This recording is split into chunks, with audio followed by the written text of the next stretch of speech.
আমার কাছে শিক্ষা বোর্ড আছে।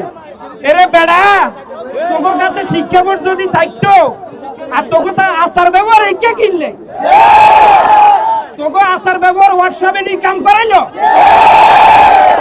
যদি ওয়ার্কশপ ঠিক করতে না হারে আঙ্গ নোয়াখালী লই আইস, ডাইরেক্ট জ্বালাই করে দিব, জ্বালাই। ভাইরা আমার, আমি আর একটা কথা বলি, আপনারা অনেকে জানেন না, দুইজন উপদেষ্টা আছে, একজন হচ্ছে হাসনাত আব্দুল্লাহ আর একজন হচ্ছে আসিফ মাহমুদ।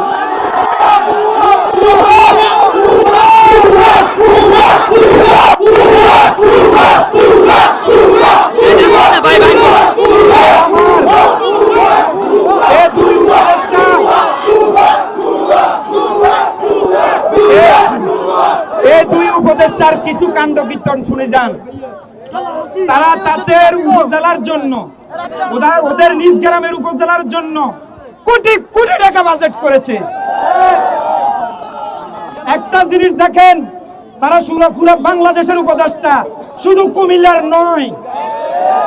এই স্বার্থপর উপদেষ্টাদেরকে অবিলম্বে আমরা প্রত্যাখ্যান করবো ইনশাআল্লাহ। যারা দেশের কথা চিন্তা করবে না, দেশের জনগণের কথা চিন্তা করবে না, তাদেরকে এই দেশে রাখা হবে না। আপনারা হচ্ছেন নোয়াখালী সহ সারা বাংলাদেশের উপদেষ্টা, সারা বাংলাদেশ নিয়ে কথা বলতে হবে আপনাদেরকে। আন্নগো জেলা টান্নারা বেগেন করিয়ে লাইবেন, আমরা বই বই কি বুইয়া আঙ্গুল চুষুন নি, সুস্টান নয়, বরং বুইয়া আঙ্গুল চষাই দেব। সময় বেশি দেরি নাই, সময় আসবে আমাদের, সময় ছিল আমাদের। কুমিল্লাবাসী, আপনারা আমাদেরকে শিক্ষা দিয়েছেন। আমাদের নোয়াখালীতে কি ছিল না, প্রধানমন্ত্রী হইতে, যোগাযোগ মন্ত্রী হইতে, আইন মন্ত্রী হইতে ব্যাকে আসিল। নোয়াখালীতে সেনাবাহিনীর প্রধানও ছিল, স্পিকারও ছিল। আমরা আপনাদের মতো স্বার্থপর না, আমরা পুরো বাংলাদেশ নিয়ে ভাবি, বাংলাদেশের জনগণ নিয়ে ভাবি। আপনারা বস্তাদ করেন কে? বস্তাদ করিবার আর সময় নাই, মানুষ জানি গেছে। আজকাল ছেলে মেয়েরা সচেতন, ছাত্র ছাত্রীরা সচেতন। তালিমালি করবেন না, কিন্তু সবাই হাতে হাতে এতই গ্যান্ডল সেট আছে। আকাম করবেন, ভিডিও করে সোশ্যাল মিডিয়াতে ছাড়বেন। আকাম করার জন্য চেষ্টা করবেন না। নোয়াখালীবাসী বরদাস্ত করবে না। নোয়াখালী বিভাগ নিয়ে যে পাইতারা করতেছেন, আমি স্পষ্ট ভাবে বলতেছি, অতি অবিলম্বে যদি নোয়াখালী বিভাগ না দেওয়া হয়, তাহলে কিন্তু খবর আছে, খবর আছে। নোয়াখালী ছোট হতে বুড়া একটা লোক আপনি জিজ্ঞেস করে দেখেন, সবাই নোয়াখালী বিভাগের পক্ষে কথা বলে, নোয়াখালীবাসীর পক্ষে কথা বলে।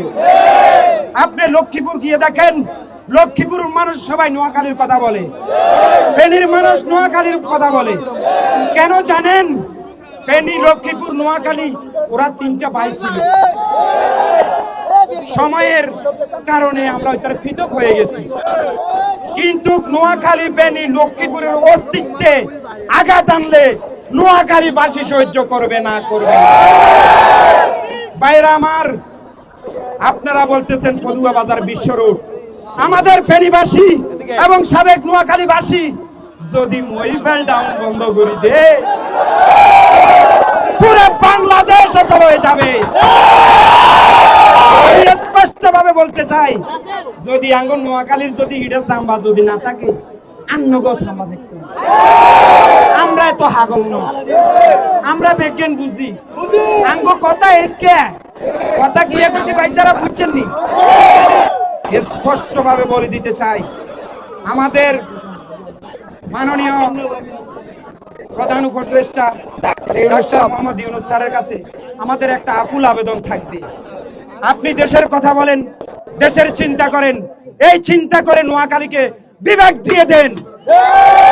ইনশাআল্লাহ নোয়াখালীবাসী আপনাদেরকে অসম্মান করবে না। নোয়াখালীবাসী কাউকে অসম্মান করে নাই। নোয়াখালীবাসী এতদিন পর্যন্ত এতগুলো বড় বড় নেতা ছিল নোয়াখালীতে, আমরা কোনোদিন এত দাবি দাওয়া করছি কি লেগে করি না, আমরা তো স্বার্থপর নাই রে ভাই, আমরা এত স্বার্থপর নয় যে কোসার ভিতরে লমু আর পড়ে গেলাম, এইটা ছিলাম না। যদি চেষ্টা করতো নোয়াখালীবাসী পুরো স্বর্ণ দিয়ে মড়াই দিতে পারত, এটা 100% সত্য কথা।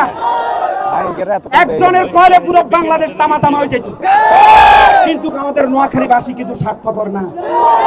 আমরা বাংলাদেশের জনগণের কথা চিন্তা করি, প্রত্যেকটা ডিস্ট্রিক্টের কথা চিন্তা করি, কিন্তু কাঙ্গল সদর বদর করেন, সদর বদর করিয়েন না ভাইসা।